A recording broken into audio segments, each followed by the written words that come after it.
जान कैसन बिया डीजे कंचन राज मुजफ्फरपुर। जा दिखया बोई कागा हमर जान कैसन बिया बहुत याद आवो तावे धड़कतावे जिया बहुत याद आवो तावे धड़कतावे जिया जा दिखया बोई कागा हमर जान कैसन बिया जा दिखया बोई कागा हमर जान कैसन बिया बहुत याद आवो तावे धड़कतावे जिया बहुत याद आवो तावे धड़कतावे जिया जा दिखया बोई कागा हमर जान कैसन बिया जा दिखया बोई कागा हमर जान कैसन बिया जान कैसन बिया जा दिखया बोई mix by DJ Kanchan Raj Muzaffarpur. उनकर बताओ तानी हम पहचान हो हौसली गल पर होला छोटा सा खाल हो छोटा सा खाल हो उनकर बताओ तानी हम पहचान हो हौसली गल पर होला छोटा सा खाल हो बोलेली बोली कोयल के जैसे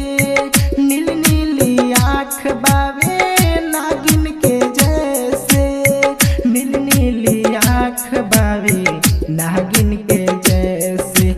कहियो याद तोहर तोहके बाबू ने है किया कहियो याद तोहर तोहके बाबू ने है किया जा दिखया बोई कागा हमर जान कैसन बिया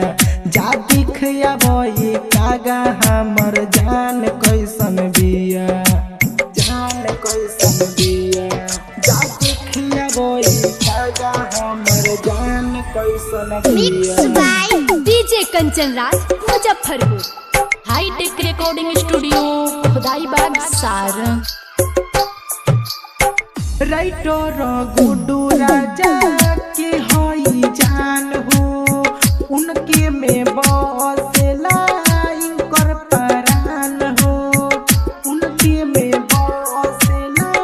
राइटर गुड्डू के उ होई जान हो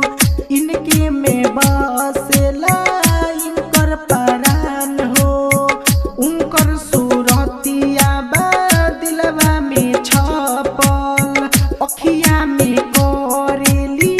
कारी कारी काजर अखिया में करेली कारी कारी काजर जखमी जितेंद्र कहे बारी हमर धिया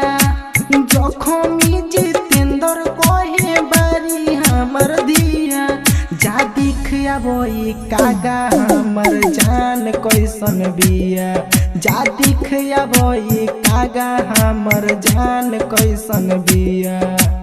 जान कैसन hi tech recording studio Khudaibagh Sarang.